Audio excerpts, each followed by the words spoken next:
Hey everybody, and welcome to Better at Beach. My name is Mark Burik, and we have a special episode for you today. We're going to talk a lot about training beach volleyball athletes, specifically talking to a trainer, Nathan Michaels, who has put about a third of his training business into volleyball athletes specifically. So he's going to know a ton, and he's getting to work with the highest level of volleyball athletes, which we're really excited to get into. Before we go into that conversation, I just want to talk about a few of our upcoming events. So if you are in Asheville, North Carolina, or anywhere near there, April 19th to 21st, we have a 3-day 21 and over camp. It's at a brewery, which is pretty cool. And we've got 3 courts. So it's going to be a 21 and over camp in Asheville, North Carolina. That is April 19th through 21st. On May 31st to June 2nd. Again, we've been saying it for weeks, but this is going to be our largest camp ever in Long Beach, New York, in Long Island, New York. We have a 3-day camp. So if you want to come out to New York, the beach where I learned to play beach volleyball and kind of cut my teeth, we're going to be there. So I get a nice little homecoming with all my friends and family. On June 2nd, if you're going to be in Hermosa, we have a beach volleyball fundamentals. So that's good for beginners, it's good for intermediate players, and it's good for advanced players who are looking to brush up on their skills. And we have 2 events on the same weekend, Virginia Beach and San Diego, June 14th to 16th. Virginia Beach and San Diego.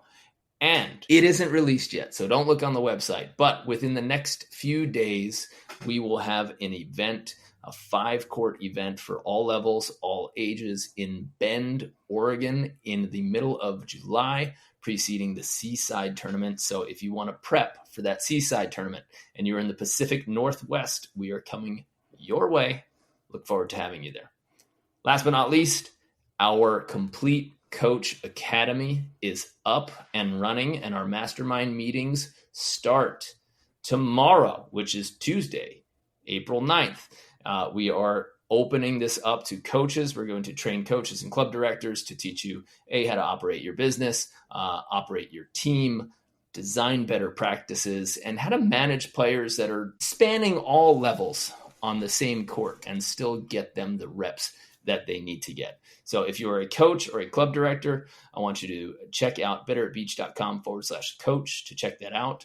And we are about to fill up one of our 5 spots this summer for a 3-day club consultation and training camp where me and Brandon will come to your club, your team, your school, and run a 3-day camp for your coaches and players and walk you through the season meeting by meeting, month by month. And hopefully we can teach you the Better at Beach way. All right, that's all for the announcements. We're going to get into fitness talk. We're going to get into training. We're going to get into all of the questions that you guys send me over Instagram and on our Facebook page. And luckily, we've got a specialist with us from Devour Fitness, Nathan Michaels. Hey, Nathan. Hey, what's going on, Mark? Thanks for your patience. Of course. Our announcements. We got a lot of events coming. No, it's exciting, man. I am stoked to hear just volleyball is expanding everywhere. So this is amazing. It is. We're growing. I think as in terms of the groundswell, like athletes, juniors, clubs, schools, it's pretty crazy to see the old guard not only getting replaced, but getting trounced. I was just talking to my wife today, and it's like the difference between a AA adult and a 15-year-old junior girl who has been now training for 3 or 4 years. They're not even on the same playing field. Like these juniors are coming for everyone and they're dangerous and they're good and they take risks. Mm-hmm. Yeah, no, no, exactly right. Even when I come from a smaller school in Texas, little Division I, 2A, Stephen F. Austin State University, and when they got their first beach program, that was kind of the turning point for me when I was like, wow, this sport really is growing if it's at my school. It was crazy, and I'm excited for it. They've been around for 3 or 4 years now, and it's fun to watch. Now, you're a player yourself?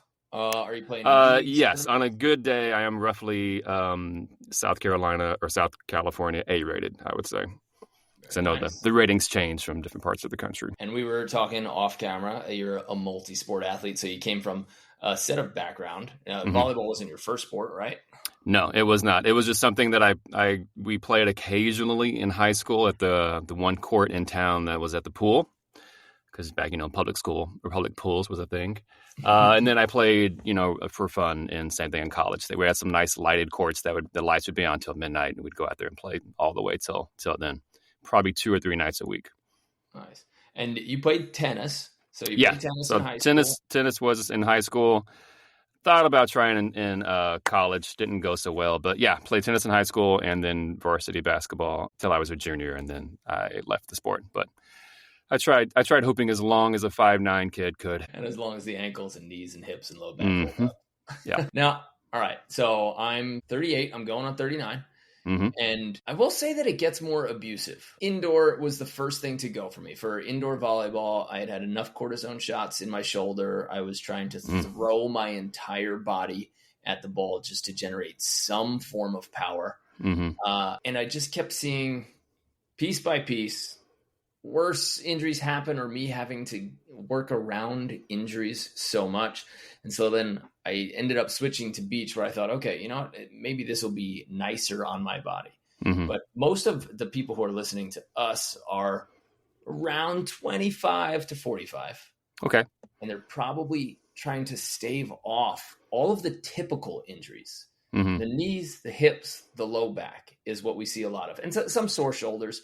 Sure. But to me, a sore shoulder is relatively easy to take care of if you just follow a shoulder routine and you're not trying to hammer balls that are completely out of your hitting window. Like if you just learn to shoot, you'll be healthier. And if you just actually carried a band with you and in your bag at all times, I think the majority of your problems will be solved. Mm-hmm. But how do we help people with their knees, hips, low back, those types of sorenesses that are starting to plague everybody once you hit like 31, 32, 33, depending on how much you take care of your body? Yeah, I mean, it's the famous coach's answer.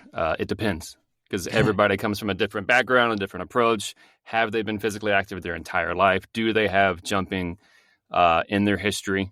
If you've never jumped and you started late in life, that can set you back a while, even though there will be some what we call newbie gains to be had for that population. But if you strength train, obviously resiliency is always going to be much higher.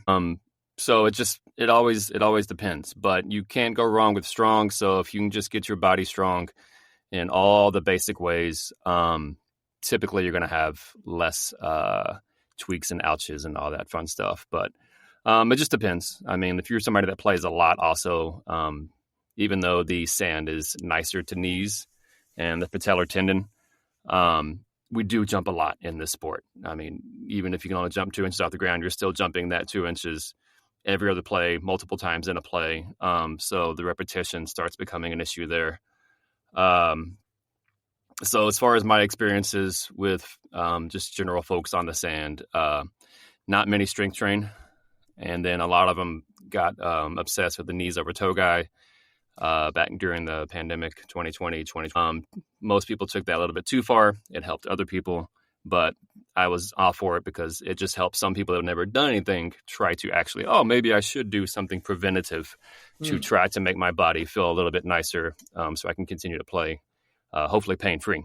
And then that's another big stigma for me, is that I don't like believing that people have to be in some sort of level of pain to live life, and in this case, play volleyball. So if anybody has anything small that's not a joint or mechanical issue, I'm like, okay, let's see what we can do, because I hate when people live and play in pain. So yeah, it's a big answer. It depends.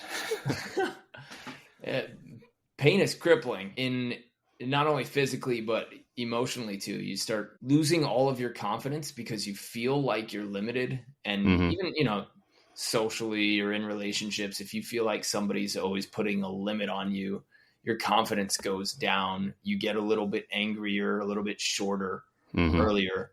Now, when you're working with your pro athletes, do you think that they get angrier or they're affected by tweaks more than general population? Or is it kind of the same from person to person? I would say, honestly, the professionals, it tends to be a little bit more on the fear side. because they're afraid of it getting bad enough to where they can't perform and maybe not even play at all. So people that have come back from knee things, shoulder things, hip things, if they were decently major, they're worried about that. Even if it feels great, even if they're years removed from the injury itself or surgery, whatever it may be, that constant fear is always there from what I'm finding. So I dealt with in Texas more lower level high school, junior high athletes, strength and conditioning when I was there, but it's interesting dealing with an adult psyche as I'm diving back into high level adult sports. So yeah. I guess if you're adolescent or if you're like early teen, you feel invincible, right? You haven't had any injuries. Yeah, and even if you do, you bounce back so fast. Oh, broken leg, fine, 6 months, we'll be back. No problem. But is there a right recovery time? Do you think that professionals are paying too much attention to tweaks? I mean, I was a guy that I figured out a way to work around every injury, and you could say that was good. You could say that was bad because for one, you started developing new pathways of overriding, and then your body kind of got used to an altered pathway, and then that in itself became inefficient or led to something else down the road. Exactly. However, you take 6 or 8 weeks off doing absolutely nothing, and that's not the answer because you can't improve. Your body doesn't improve. Your psyche doesn't improve. So what should people be doing when they get the tweaks? Like, what's the first feeling or what's the threshold? And then where do they go first? This might be more of a physical therapy question, but as a fitness professional, you're handling it. Yeah. So my background was I have a little bit in that boat just because once I got out of the music business, which is a whole other story, I went back to school for physical therapy, did all the stuff to get accepted, and then just kind of realized not for me. Clinical life is not that much fun in regards to what I would have had access to. So I don't ever claim to be a PT, but I have an idea of kind of how their minds work. So small things I'm comfortable without saying the word rehab, but within my scope, kind of working with that. But it kind of realizing that when you have an injury that's especially new, or actually even nagging injuries, just realize that to get there, something in your body has been pissed off long before you got to the pain part. So especially with tendon and ligament stuff, there's been some damage slowly accumulating over time before you start even feeling it. So kind of knowing that is like, okay, cool. So if that's now where I'm at, I'm feeling it now. It didn't happen over the short term. Because when you get an acute injury, when it's a sprained ankle, something pops, you're like, uh-oh. Like that's a whole nother boat. But for the nagging stuff or the stuff that just like, okay, this is starting to show up a little bit. It's taken you a while to get there. So just realizing that, number one, it's going to take a while to probably get it to fully go away.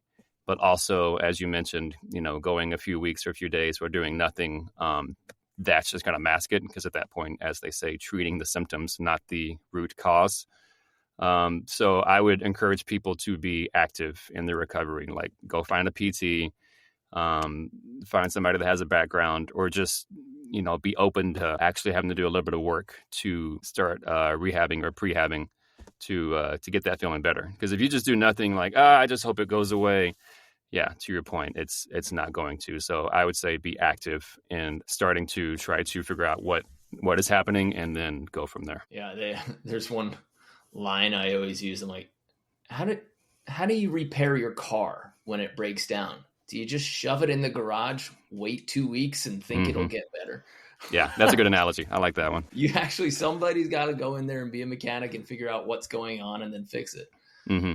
Yeah, because like I said, it usually takes months, sometimes even years for these things to show up. And at that point, you're not going to take 5 days off and then be like, it's gone. It's cool. I don't feel it anymore. But as soon as you go play again, it's going to be right back. Yeah. So I'll say that people are worried, scared, expense in terms of getting a physical therapist.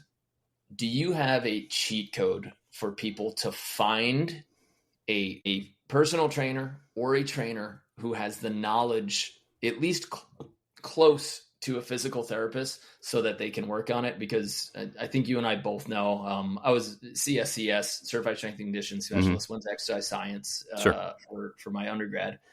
You come out of in my case, 5 years. I didn't take 4, but no worries.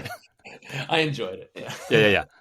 But College is you fun. get out of there, and then you're like, wait a second, this 19-year-old has not the same certification that I do. They have one that trumps mine for gym managers because they took an online course for 6 weeks. And I've been studying this for the last 5 years. And yet somehow all these gyms are hiring them and saying that I need their little 6-week online certification. Sure. I was like, no, I earned this spot.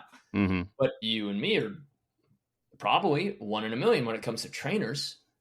So how does somebody hunt down the knowledgeable trainer that isn't going to wreck them and just throw them under 225 in a squat rack on day one? Yeah. Well, I mean, that's the $1 million question, because it just, man, it's tough. Because, I mean, public gyms, like I said, I worked at one and I worked with some phenomenal other coaches. But when I would visit other gyms, obviously we would see some things and I'm just like, okay, well, knowledge base isn't quite there as well. But also, here's the other thing. You could have somebody that has multiple pieces of paper in regards to non-college based accreditation, or people who have their master's or their bachelor's, whatever it may be, exercise science, kinesiology, but then they just either never soaked it in or they're just absolutely terrible with people. Yeah. So they're not good coaches. So trying to navigate that can be a little bit tough, but I do tell people just to try to find somebody that listens to you. And then when they start speaking back, if they've kind of regurgitating some of the things you've mentioned and realize, and you can kind of notice it at that point, okay, cool. They're seeing what my priority is. They understand what it is. And now what's kind of their plan to kind of help me with my priority. That's a pretty good spot to be in. If they're just kind of like not necessarily taking what you told them and say, okay, we're going to do this. Then at that point, if you don't feel listened to, then try somebody else. But at the same point, if you've been doing nothing, then starting small and trying something is a great place to start. I mean, the internet has, anytime I need extra ideas or I forget things, like it's my first resource. And then if I need specific stuff, then I can talk to people, text my resources. But I'm just like, oh yeah, what muscles attached to here? What's the insertion there? And then what are the exercises based around that? Okay, cool. I remember that. Like it's solid. So if you got knee stuff, if you can't do a single leg squat, half a foot down, cool. You should probably start with that. If your shoulders can't go past, whatever the range may be, maybe we open that up. So just kind of start with the obvious things. If you can kind of figure out what that is, and see what you're weak at.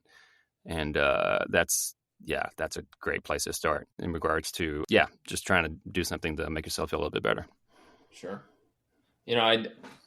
I'd say one of the things is, if this trainer or this physical therapist, and there's, 98% of them in my experience, if they don't ask you to move for them first, without being underweight first, hey, can you walk?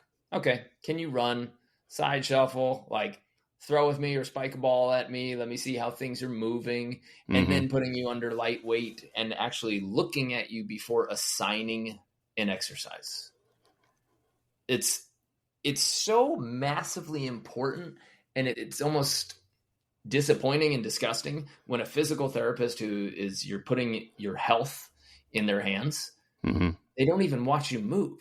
They just lay you down on a table, feel around, and then, okay, this is what we're going to do. Like, I know that there's a numbers game into making that business work and insurance and everything, but they've got to at least watch you move before assigning any sort of long-term exercise prescription, in my opinion. Yeah, no, once you kind of get past it, like, okay, this is cool, this person listens to me, then they should be like, all right, well, let's test the areas, and then, as you say, let me watch you do your movement, if it's still relatively safe, and see what that looks like. I 100% agree. Now, I do want to kind of break some client privilege with you. Maybe. No promises. The freaks that you train, the AVP and FIVB players that you're training, is there any one attribute or quality physically that anybody has like shocked you with that you go, whoa, they're on another level compared to general population or even the rest of the volleyball population? Oh, Yeah, totally. So I have access recently in the last, I guess, almost a year now to Hawk and Dynamics force plates, which are no sponsorship, but I think they're the best as far as non-lab grade, which they actually are lab grade. But then what I've seen attributes from a beach volleyball standpoint versus others is, and that's one of the things I'm kind of actually chasing myself is data around these things. But the braking systems, essentially, because, you have propulsion, different parts of the jump you can kind of break down, but the braking systems for beach athletes tends to be quite a bit higher than when I'm comparing to some of the NBA line stats that I have access to, some of the college basketball stats that I have access to. So they're not as quick. Maybe they don't jump quite as high, but man, when they're starting to put force into the plates in this case, or into the sand in the sport, it's strong most of the time. Huh. What do you think that comes from? I mean, is it because we don't have the cardio running? Is it more of the power production? Because power production, either way, like the NBA guys are jumping higher, so they're producing more power there. So you would actually think so. So think about it this way. NBA players are very typically twitchy athletes, to say the least. But because of the sand, you don't get access to that twitch. That the ability to absorb and redirect ground forces is something that beach players just don't get access to. So it becomes very muscular dominant. So whatever your muscles can do, however fast they can relax and contract, however best they can organize, it's purely muscle based. So at that point, it makes sense that the muscles by themselves are able to generate the force to change the direction, like at the bottom of a jump, versus twitchy athletes on hard surfaces where they can kind of lean more into their tendons and their ligaments a little bit and their nervous system. For us, it's purely muscle based. So that's something that I work with our guys and girls on is how fast, if they're a little bit slow, my opinion, in their explosive movements, then it's starting to train and teach the muscles to relax faster. And then from there can activate faster. That's one of the big things we look at. But yeah, generally speaking, it's muscle dominant. So that was something that was very interesting to me. And when you look at just a couple of studies, there's not much out there on sand-based research. It's the fact that the muscle force production is higher because there's less give. So muscles actually do more in the same counter movement jumps, and they actually typically bend a little bit deeper into the knee and the hip and the ankle angles as well. So I found that like ankle mobility is much more important for beach players than basketball and tennis players. Like it's good, it's important for everybody, but for us, for staying upright torso as like we're getting out of a jump, looking at the ball, we can't become a hip dominant jumper like a lot of players can be successful in other sports. So we have to stay upright, so ankles become that much more important. But yeah, so deeper angles, more muscles, muscle action, force, and yeah, so it's cool stuff. But yeah, braking is something that I've noticed that they have higher forces with. Now, some people could take that and immediately interpret in their heads, and this is the two directions that mine went. Okay, so more muscular force generated from the sand. So one person says, that's why sand players jump higher when they go to indoor. But then my logical kind of research-based mind went, wait a second, because there's also the nervous system that we have to take into account, because now this is a different type of jump that you can use from the indoor versus the beach. Very different. Yeah, you're always going to jump higher indoor. But the thing is, if we took some of the crazier jumpers out of the beach and then put them on indoor for like 6 months and then train them with those type of plyometrics and whatnot, all hard surface trainings, it would get pretty crazy. But if you just take them straight out the sand on the court, yeah, they'll jump higher. But if you let them adapt to that surface for even longer, they'll jump really high. So you think that, and are there any studies yet of combo sand training plus hard surface, or just hard surface, or just sand training? Yeah, so maybe there's more out there. I mean, I haven't dug in the past few months. I'm hoping there's more, but basically the conclusions were that you need access to more mobility, so deeper angles. But then if you don't play in sand that you should really probably stay away from it. If you're a baseball athlete, basketball, football, if you're coming back from a rehab standpoint, then sand can be amazing for any athlete. There's a lot of rehab purposes for getting into sand. But in regards to even just from a conditioning standpoint, it is great conditioning, especially if you're doing sand heels. But once again, you don't want to do too much of it because the adaptations that'll take place will not be beneficial for your other surface.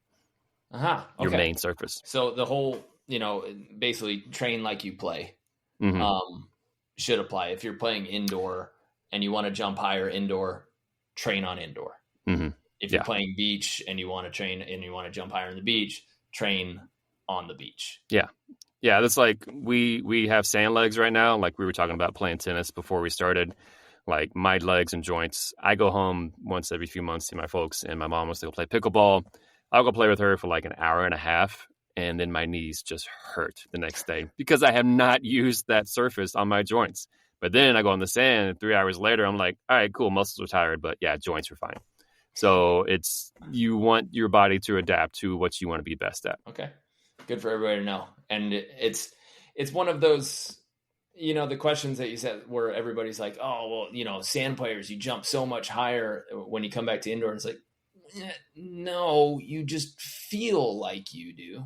Yeah, and you got to be careful too. Contact time is shorter. Yeah, if you have not been on hard court for a few weeks or a few months, and you try to jump back into a high volume of load from a play standpoint, you're primed for something to go wrong. So you got to be careful. So So you're saying to interpret that for listeners, if you're jumping on the sand consistently and you do that for 6 months, and then you just decide to play the same amount of volleyball or the same hours, same number of jumps and sprints, but you just immediately transition to hard surface, it's not going to make you better. You're going to have a bad time. Re-warm up. You need to jump less, play less on the indoor, and then build back up to that high rate. Exactly. So you want to start with less. I mean, that goes for almost anybody, anytime. Like if you haven't been playing at all, I would not suggest going to play 4 days a week, 3 hours at a time. You always want to ramp up, whether you're coming back from an off season, whether you just, you're playing for fun and you've had a couple of vacations and it's been a few weeks, like take your time ramping back up. But if you're going from a soft surface to a hard court, you really want to start adapting. I would say before you even start playing again, like just start getting on a hard surface again, get some light, extensive plyos, just start feeling those ground forces again. But that was a couple of the things they talked about for the Super Bowl. Remember the guy that, if you watched or anybody watched, when he stepped off the sideline to run onto the field, ACL gone. Well, they were complaining earlier in the week that surface was the hardest possible surface while still being NFL legal that you could have. So maybe it was that, maybe it wasn't, but either way, it was something that was different. They had not been practicing on a surface that hard. Yeah. So yeah, be careful, man. Yeah, I get that. Like, I get obsessed. We're talking about tennis. When I started playing tennis again, I got the taste for it. I had a little time. And so then I went from 0 to 2. And then the next week I went like 4 times for 2.5 hours each. And one of those was a private lesson where I told the coach, hey man, I'm an athlete. Absolutely bury me. Like, get me as many reps as you can in these 75 minutes. And of course, then like 2 days after that, I'm playing singles and my groin goes, boop, Mark, you know this. But I mean, when you're having fun, I mean, I get it, man. Like when you're having fun, you're just like, you don't think about these things. So that's tough, especially when you're on the, you take it serious, but still the amateur side of things where you don't have coaches or staff or anybody kind of reminding you, hey, let's keep your workload here. I mean, it's a classic pitcher thing, but like, just keep the pitches limited until season, et cetera, and build up to it. But yeah, I mean, when you're having fun, like, I get it. Tough to say no. It is. But your body reminds you quickly and be like, okay. So like anything else, like a lot of my guys, I'm like, hey guys, I mean, especially my tryhards, I'm like, I know you want to be on the sand 6 days a week. Cool. 5, 6, I get it. Let's incorporate some no jump days at the very least. There's plenty of things you can work on without having to get out of the sand. And those are important because if you actually trying to make athletic gains at the same time that you're training this hard, then you need recovery. Like it's everything. That's where all the gains happen. So yeah, a couple no jump days, that could be one use of kind of limiting yourself a little bit. Sure. Yeah, it's something that everybody. So in our programs, we got an online program where we take them through a 21-day mobility program, and then we take them through essentially a 10-week power and vertical program. But we go through phases really quickly. Ideally, if I had them for the full year, I would expand it. And I'm like, hey, are you in this for the long haul? Okay, we're going to expand each phase a few more weeks. And then we spend a tiny bit doing more high reps just to make sure that motor patterns are fixed and healthy and balanced before we put them under a high load or heavy weight. And it's the question that we always get is, well, how many times can I play? How many times can I work out? And how do I push them together? How do I work out at the same time that I'm playing? If you had to answer that question for the general population. Everybody's different. So it's, once again, depends on their background, their age, their seriousness, their ability to have time to recover. Like if you want to recover, like make it optimal, which is another word for perfect, which nobody can do. But if you want to go that direction, it takes time and effort. And, depending on families, relationships, jobs, all that stuff, you may or may not have time, but it's going to be whatever you can recover from while still seeing progress is kind of how I see it. So if numbers are going up, if you're sleeping well, if your energy is still high, then we're probably in a good place. If we're seeing some things stay stagnant, if you get a little bit fatigued earlier in practice than you used to, you kind of have to pay attention to those type of things. But generally, as far as when you want to train around volley, I am different from what I've seen in that I have my guys and girls, if possible, anytime, if they're doing some lower body work, do it before sand. Because I keep my workouts relatively non-fatiguing since this is a muscle-dominant sport. We do a lot of low-rep stuff, high intent, and high effort, but you're not going to be knocking out sets of 10 or on any compound movement or anything like that. It's sets of 2 to 5, usually limited on the sets, so that when you do finish that, you're like, okay, cool. We saw the weights go up this week. We saw a speed increase if you're doing velocity tracking. Time to take off, go down if you're doing force plate stuff. All these numbers are showing us we're in the good place. It's better than the last couple of weeks. Cool. We're doing well. But yeah, you never want to do a workout lower body based if you're trying to get adaptations to increase athleticism and do it before sand. Because even if you do a no jump session, 90% chance you're going to be fatigued and you're not going to get that extra 5% that you would have had if you were fresh. Okay. So if I'm unpacking that for weekend warrior who's got a little bit of gym experience, maybe not. Yeah. If for your athletes, what you're doing is you're putting them into the gym with low repetitions, which means 2 to 5 repetitions in a set. Some of our weeks call for 1 repetition. Yeah, totally. And you're saying high intent and force production. Mm-hmm. Could you unpack that as if I'm in second grade? Yeah, of course. So if somebody, say, has absolutely zero gym experience, you don't need anything fancy. Like you mentioned, get your movement patterns ingrained. Make sure your range of motion, you have access to it, all of it, whether it's squatting, pressing, pull-upping, whatever. And then that should be kind of your focus. So a lot of the adolescent athletes, you just want to basics are fine, then go play your sport. You don't need anything fancy. If you're a little bit more advanced in that, then high intent is going to be something where unless you find a strength deficit, like I'm extremely lucky to have the force plates, I can see people if they have access to a lot of strength, but when they jump, they only use 40% of it. Cool. We don't need to get stronger. We need to pull more of this strength into our athletic stuff. All right.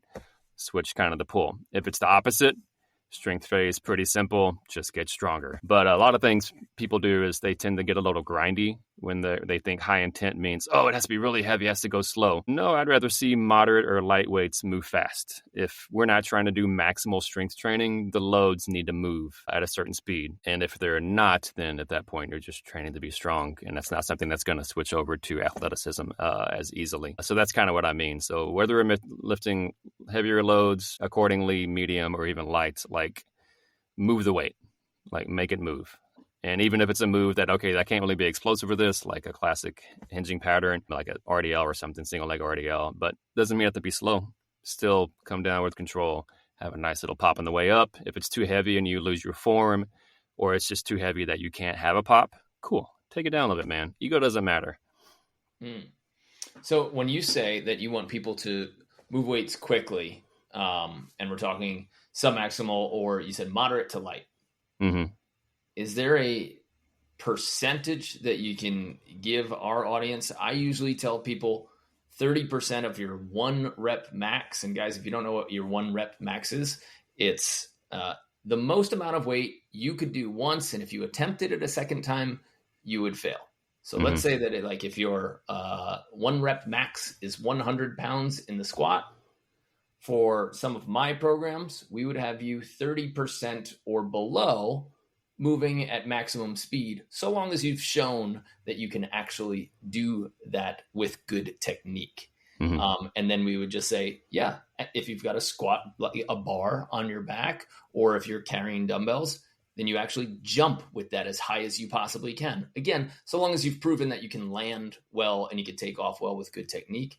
But we're in the 30% or under for moderate to light. Is that what you mean, or do you have a specific number that you use? So I used to use a percentage-based scale, but now that we can track bar velocity, whether it's in a barbell, trap bar, whatever it may be, I kind of use that, because with percentages, what you'll notice, especially if you're a strength coach who deals with entire teams and you do that year-round for decades, what you'll notice is that somebody 60% 1 RM on a squat, they can do 7 reps. Well, the other guy over here, 60% his 1 RM, he can do 10 reps.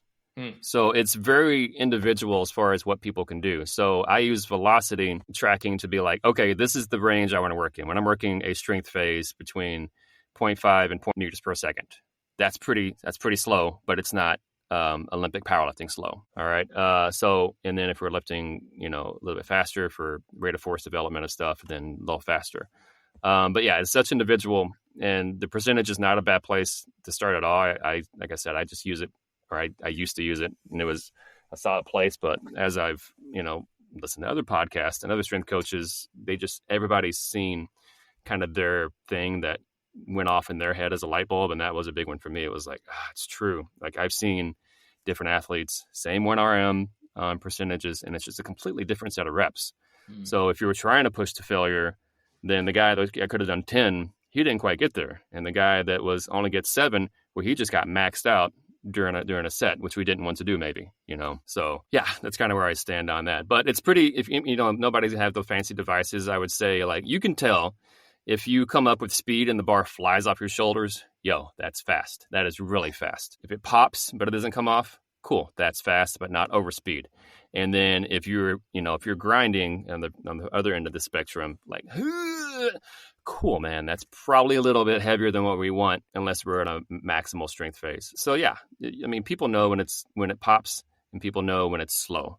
So living somewhere kind of in between there for whatever set of number of reps is a pretty good place to start. Now, I know we're training for sport, right? So you're not supposed to necessarily care too much about body shape, body composition, because if you can move fast and if you can produce the power, you can move fast. Yeah, it's all about how can you play your sport. That's 100%. And so the body adaptations that are going to come when I'm moving 2 to 5 reps pretty fast, is that something that I'm going to see in my body? Are you going to have muscle growth there? Is it going to be for people at home? If you want abs, that's going to happen in the kitchen. Kitchen and in bed. Yeah, if you're not sleeping, your body fat's going to have a hard time coming off. And sleep. That's a good point. But are they getting sore? Are they getting like the feeling of the burning when they're doing legs? Or is it you're in? Okay, now you're resting for a long time and you don't even feel like that typical kind of high school, like, deep burn. Yeah. So, I mean, it just depends on your goal. Like, I competed as a natural bodybuilder for a few years. And so in that sport, you want to hit absolute failure, 1-ish set per week, give or take, and just generally speaking here. But you want to take a set to just absolute destruction on occasion. That's not the case here. you want to stay super fresh so that each rep can be as fast as it can be, or as strong as it can be. Like powerlifters, they'll do one rep, maybe two, and then they'll go sit on their butt for 5 minutes. Well, there's a reason for that. And it's because they want to have access to their nervous system recuperation and the muscle recuperation. So we're kind of living between. I do a lot of 2.5, 3 minute rest stuff on the heavier compound stuff. But yeah, when you finish a set, if you've done grinding bodybuilder style workouts, you'll be like, I didn't even feel like I did anything. I'm like, yeah, but your nervous system adaptations that will come in a few weeks will say that you did. So that's kind of the cool thing. It's like, you don't need to kill yourself if the numbers are getting better. Just accept it and realize that hopefully the adaptations you're looking for and the interventions you're using for those are occurring. So kind of moral of the story, stop measuring your workouts on how sore you are the next day. Oh yeah. Sorry, I didn't touch on that. You should almost never be sore unless you do something brand new. Soreness is the worst indicator for athletes in my little small LA opinion over here. It's not something you should chase. Even professional bodybuilders, when I was doing that, if you were sore after every single workout, you're clearly under recovering. Right. Yeah. It doesn't make sense to do it. And you get soreness because your body is not used to a movement, or you've pushed it so far beyond its limits that it takes 2, 3, sometimes 4 days to recover. Yes.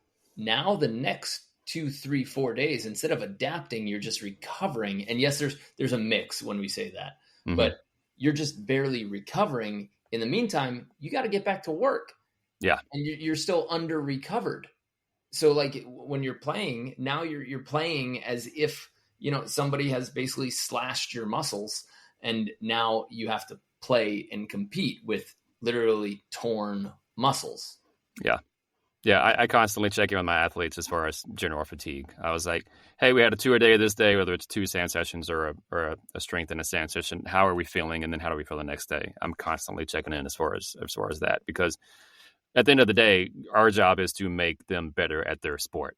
That's what they're here for. That's what they pay you for. That's the reason. So cool. Chasing numbers in the gym is also a great thing. That's a great indicator of progress. But once again, if my guy or girl is not feeling faster or more explosive or more fatigue resistant when they're playing, then cool, we need to try something else. I had a girlfriend. She was the Norwegian national team, and she went to France to play. She was a setter, and she was fast, and she could put size on, she could put muscle on, and she was a great lifter.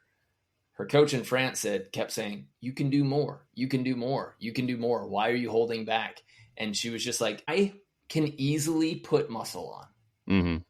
I'm just getting bigger. I'm just getting slower. Why do you need me to get stronger in the weight room when I'm a setter? I just need to be fast and light and use my hands. And she really butt heads with that coach. She's like, I know I can do more. Yeah. This is not going to give me any advantage when I'm a setter who's like, okay, now I'm bulking up and I'm becoming a worse actual setter. Do you want me to be a power lifter, or do you want me to be a volleyball player? Yeah, 100%. Want to stay in the body size and shape that you perform your best at. Some people perform best from an endurance standpoint when they're a little bit heavier, just because their body really hates being lean. And then like your girlfriend who has genetics I wish I had like 10 years ago when I was bodybuilding, they just gain muscle without even thinking about it, which can be an issue in this sport when we're trying to jump out of sand, or in that case, trying to be fast and light on an indoor setting. Yeah, you don't want to have excess body weight, muscle, or fat. So yeah, if you play long enough, you'll kind of, one of the questions I ask is like, okay, when did you feel your most athletic, at what size, what weights, and then, or how close to that are we right now, and how we feel comparatively? Yeah, I think when I was a bit bigger, and I'm not skinny, but when I was a bit bigger, I felt jumpier, faster, more explosive on the court. And that was through some consistent lifting in that way. So I some people need to hypertrophy a little bit. I would agree. I've seen some players out there, there's like skin and bones, and I'm like, all right, they need just maybe a little bit extra, because oftentimes you'll find that those are the players that fatigue pretty fast sometimes. Not always, but it's something to look out for. And in the other people, it's just like, hey man, if you're going to last a 9-month season, you're going to need a little bit more mass on you. Same thing with football players. If they're going to absorb all those collisions, when they have more muscle and fat, they usually come out a little bit healthier. Yeah. I like those. I'm really interested in those force plates. Have you ever used the I forget the gym aware? It's like an attachment to the barbell, and it's got that's a velocity based tracker. Yes, I had the laser based gym aware one myself. Yep. Was that similar? You just found that the new force plates that you're using, those just gave you overall better, more accurate information? There are two different products. One just measures speed of the bar, which is very, very useful. Plus, it's great because they actually did some good research on when players or athletes have access to the bar speeds in real time, right in front of them. You'd be like, hey, here's your goal. Cool, you just hit a 0.56. All right, man, this next rep, you got to beat that. And so the competitive nature comes out. And then what they notice is after I forget how long the study was, but they roughly came up that somebody who has access to velocity trackers in real time, it was an 8% difference in gains, if you want to call it that. Whoa. Which is huge. If you're in the professional world, if you get 3% better at anything, that's big. 8% is a massive difference. And these were, I think, professional rugby players, so fast, explosive athletes, and that was the difference. So that's big time. So they're seeing them in a lot more strength and conditioning gyms. They've been around for a long time in the high end places, but you're starting to see them in more garages like mine because it makes a huge difference. That's monster. 8%. Yeah, it's big time. That was I loved hearing that. I'm just like, I bet it's because it's true. Like I've been using it longer than my athletes, and I get really angry if I don't hit the number I want to hit. So that effort comes out real quick. And I love it, because it's almost gamified when you've got it on the iPad there, and you see the little circle meter go up. You didn't quite hit it, and you're like, God damn. yeah, mine, and you can have sound effects too. So if you hit the number, because you can set a goal too, like I want to be every rep to be over 0.65, whatever, and it'll ding and be turned green if you hit it. And then it'll do a thud sound and turn yellow if you don't. And my guys and girls hate that thud sound. They hate that sound because it's a negative sound, man. It makes you think like straight negativity. If there was a tone that said "I hate this," that's the sound you hear. So we want the dings, man. We want all the dings. What are you doing for there? So in general, it sounds like you're doing hex bar deadlifts and almost jumps. Squats. What are your general lower body exercises that are pretty typical for everyone for volleyball players? Mm-hmm. And then what are your upper bodies that you don't do and upper bodies that you do? Let's see. Everybody's different. Some people absolutely love having a bar on their back. Mm-hmm. So I try to work within people's interest as well. It helps bring more intent. There's that word again. Some people have pain in their shoulders or neck or whatever. Maybe I want to squat. Okay, cool. No worries. So trap bar, barbell, safety bar are the three main things I use for my bilateral compound lifts. The safety bar is a good in between. When you say bilateral, that's 2 legs going. 2 feet on the ground. Yeah. Producing force. So your typical back squat, deadlift, all those things. But yeah, so the squatting pattern is going to be, because our entire sport of volleyball is based on basically what your quads can do. So that's the pattern that we work the most, is a squat pattern, which is knee dominant, which is your lunges, your back squats, your upright deadlifts, if you're using a trap bar. So those are kind of the 3 main drivers I use. And then, or 3 main. What's the difference between an upright deadlift and a normal deadlift? So you can think about it as, we say the words hingy and squatty. Yep. So squatty means you're just a little bit more upright. Hingy is the more classic deadlift. Your hips are shot further back and your chest and chin are down. So at that point, you recruit a lot more from your glutes and your hams. And then the upright is just I love trap bar for that, because you get into just your strongest power or jump stance with that sucker pretty naturally. And it's good form out of the box typically. So I'm a big fan of that. But yeah, you're just a little bit more upright. So that way the quads and then the hams or glutes and can all kind of work together as a team. I'd say if you're sitting there with that chest and you're just holding, we had to correct one of our guys, our online members, and he kind of like bent down. The first move that he did was he dropped his chest to go down for a hex bar. And I was like, okay, look 1,000 yards into the difference, like use the horizon stare, and then just slide your hands straight down while keeping as high as you can. And it was going to be obvious that he wasn't going to be able to lift as much from that position. But number one, Yeah. I mean, your glutes and hams are typically stronger than your quads, usually for the average person. I mean, the glutes a big ass muscle. Ha. But and it puts you, that's like such the natural block position.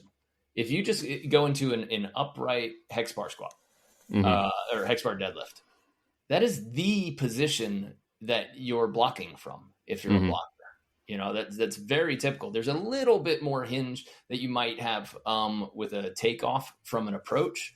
But I think for the perfect blocker exercise, that straight upright hex bar deadlift is perfect so long as you don't lean over. Yeah.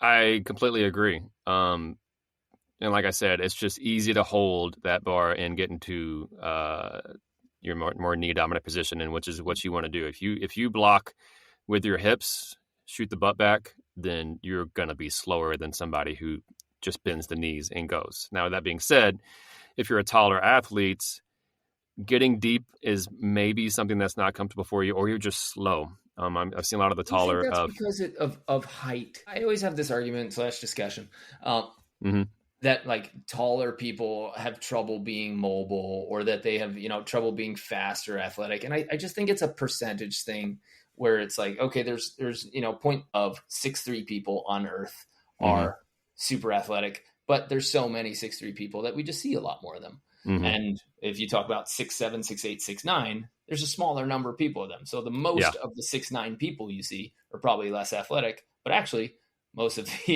6'9" people you see are probably the athletes because they're on TV. Yeah, 100%. But even then, like body types, like, Anders Mole is somebody who's 6'8", 6'9", but if you just see him on TV, he's got the proportions of a normal sized human. So you're like, oh yeah, he's like 6'2", 6'3", he's tall, right? You stand next to him, you're like, wow. Whereas some people in the NBA, have really long legs and really short torsos. You're like, oh, that person's definitely like above average for their sport. So it depends on your body dimensions as well. And then also your body type. Obviously a mole versus say a Alisson, they're going to move different. They're very different body types, play the same position. But so what I do is, I kind of look at somebody's blocking technique if they're a blocker and just see where they're comfortable, where their bending is. Maybe we can try to increase the range a little bit. But for the most part, if they block with a quarter squat, which a lot of the female athletes do, cool, let's work within that. Let's see how fast and powerful and quick we can get them in and out of that block and see if we can add some explosiveness using those angles that they're already comfortable with and have a million reps behind. But also, if your ankles suck, though, maybe we open you up and all of a sudden you can get deeper naturally when the ankles open up, and then you can get more height or jump out of that. But yeah, a lot of people questions where we're always looking at blockers, and everything that we get asked is, how deep should I go? How deep should I go? And my answer is always, when's the last time you tested? Yeah. And then just see what angle you feel the fastest at that moment, because maybe there's a strength deficit, maybe there's a mobility deficit, but at that moment, like what feels most explosive, that should be where you go for it. Then if we see as a coach those hips are really shooting back, all right, cool, we got a hinge jumper, and that's going to be always a little slower versus knee in this sport. So that's something you can work on. But it's what you feel fastest with. Check out those angles. And if there's no restrictions, then let's make you more explosive in those angles. And it is interesting that you said, well, you've already had 1 million reps at this depth. So if you're a high level player, more efficient at that depth, right? Yeah. Just to give an example from me, I have my own coach as well, performance coach. And with all my years of basketball, I just can't bend my knees extra in sand. I jump with the exact same knee angles as I did on the court, which is more shallow. When I watch all of the more explosive athletes jump in sand, like we said, they're deep. Their hips and their knees are cranked if they're not having any mobility issues. And so I was like, okay, cool. Let me just get more mobile, more flexible in my ankles and my hips and my knees. And I did that. Nothing changed. And she thinks it's because I have millions of jumps like this. That's what my body wants to do. So I'm like, all right, cool. At this point, I'm almost 40. That's not going to change. So let's work within this and then go from there. It's always tough for people to get word on or try to get information on. So I had a chiro in, I guess, my last year playing college. And he talked about that I had cross syndrome in my low back and like we could override it. And I was like, well, let's fix it. He goes, hang on. if you try a new motor pattern right now, he goes, it might make an inch of difference. Mm-hmm. It might make none. Yeah. You don't know because you've never gone to that side. He goes, but how much training time are you going to give up in order to get that answer of maybe it's more efficient? Mm-hmm. He goes, you might just stick with it. This is your senior year. You've got playoffs coming. He goes, don't waste your time changing everything right now. He goes, if you want to spend a really long off season doing it, okay, change it then. But it's time for playoffs. So whatever you got, ride with it. Yeah, I have a good example for that. The example I always use with people is if you ever watch Kobe Bryant walk, he had some pretty mad internal rotation on his knees, and that's how he walked. So are you going to be the PT or the coach or the trainer that says, hey, Kobe, let's not play like this. Let's not walk like this anymore or move like this because you're terrible at your sport. Nah, man, you going to let him have that? And you're just going to be like, all right, let's not get hurt. And I'm not going to change anything because he's obviously a top 3 player of all time. Let's not mess with that at all. So, yeah, you want to keep people safe, but at a point, if they perform at a high level, your goal is to not rock the boat and just kind of help them be a little more resilient. Cool. Oh, and to go back to your question, so on the exercises, trap bar, squats and deadlifts, back squats, of course, and barbell, safety bar, squats, and then I love safety bar reverse lunges, bringing the foot back forward after you finish each one. I'm a big guy on that, especially having the hands on the rack. It creates a little stability, and then you can really get some high force output for some, because you always have some kind of single leg exercise. And then from there, as far as upper body stuff, I'm a big fan of have your basic patterns, 2 or 3 sets a week of a horizontal press, bench press, some kind, not a barbell. 2 or 3 sets a week.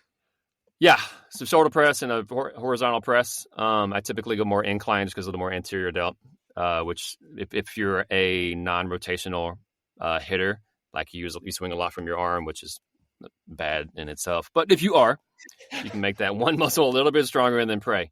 But then anytime I can get some overhead scapula rotational work in your pulling, your pushes, and whether it's through cables or a free weight, I'm a big fan of that. So I do a lot of kettlebell stuff where we can get rotation and fully extended stuff working all in one. If you can check a lot of boxes with one exercise, then I'm a big believer in those. Interesting. So would you spread the two or three sets? Are these the same? Are you doing the same number of reps? Or are you doing a little bit higher and lighter reps? When I start with people, I typically start a little bit lighter and then just kind of build into the strength, and then we just kind of maintain. I mean, it always depends, as I'll keep saying, where their foundation is at. Like you said, when I bring somebody in, I see how they move, I see what injuries they've had in the past, I see the things that they want to improve on and their training history, and then from there we build kind of the pieces from there. And then I just, even if they're like the best ever, there's still certain things that are like, all right, I still want to start you here, I want to see this, and then we can go from there. And the idea of what's the point with upper body? Like if you've got healthy mobile shoulders and you're protecting them, and you've got base strength, do you need to or want to get stronger, and in doing so dedicate the energy loss to that? And half the time when people exactly, you don't need much. You want to put a lot of drops of the bucket into rotation, because that's how we generate power, because we're the one sport that needs rotational power where our feet are off the ground, right? So doing a lot of like med ball throws at baseball players is not bad. It's good, but baseball players are also using their hips to generate a lot of that force. So I get little creative in some of the things I do. But yeah, just rotation in general. Like if your spine doesn't want to go left or right, up or down, that's something that you're going to want to open up for another reason than more power when you hit, if you can access that. So rotation is something that I bring in a lot in. But yeah, as far as just getting where you can press 100-pound dumbbells over your head, yeah, man, we don't need that. It's not going to make you hit harder. No, if anything, it's going to make you slower. Right. Okay. So then if we're talking about a row, we're probably rowing back, but then adding like a little twist. So you can do rotation and anti-rotation, but for most people, I typically like to start kind of lubricating their spine a little bit. So yeah, anytime where you're pulling and rotating at the same time, both directions is going to be good, and it usually like feels really nice on people's spine. They're like, oh, that's nice. Do you prioritize back over front? So as opposed to push and press, do you do more sets for, let's say, pull-ups and rows, or not necessarily, unless I feel like there's a big deficit. Like I've seen people that have like a huge pulling deficit versus their pressing abilities and vice versa. So then at that point, yeah, we'll throw in a couple of extra sets to try to bring up the weaker pattern, because we don't want to have, everybody's going to have an imbalance. People are afraid of that word. But unless I'm seeing something that's 10, 20% of a greater differential, then at that point, I'm not too worried. But if it's something that I'm like, oh, that's a pretty big difference, let's bring that up, then yeah, we'll introduce either more sets or more volume in general. Right. Nice. Well, Nathan, we're going to start wrapping this up. I just want to make a quick announcement to anybody who's listening. If you do want to try out our mobility program or our 60-day max vertical program, we have that for you in the complete player program. The links are around here. You get a free drill book with it. Just click on the link in the description.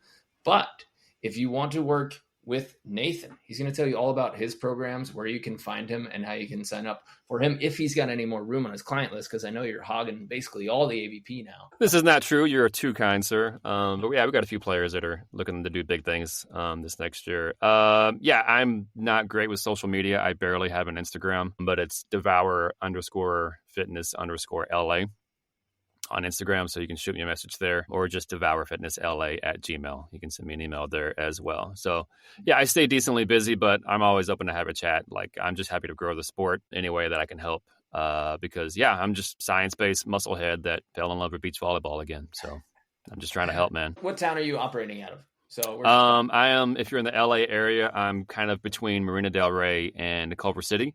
And then, of course, I do a little bit of some online programming for folks as well. I'm pretty full there, but you can always shoot me a message. People come in and out on that degree, but it's something that I've actually really enjoyed, is working with people from across the country at all levels. So that's cool. Yeah, because I'm just, people like, I got a guy in Milan in Pittsburgh. I'm like, people play volleyball in Pittsburgh? I was like, really? Yes. That's awesome. So I'm just like, it's cool. It's cool to see. Yeah. all the scenes that are around the U.S. It seems to be growing. So that's what we all want. Cool. Awesome. Well, guys, if you want to work with Nathan, Devour Fitness, you can find him in LA. You can find his online programs. Hit him up. We will make sure that we include all of his handles on the description and in the captions below.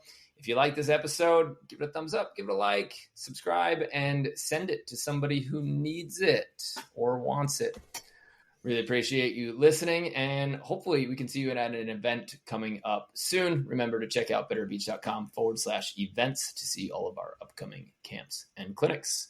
And from me and Nathan, that's all. We'll see you on the sand. Now, Nathan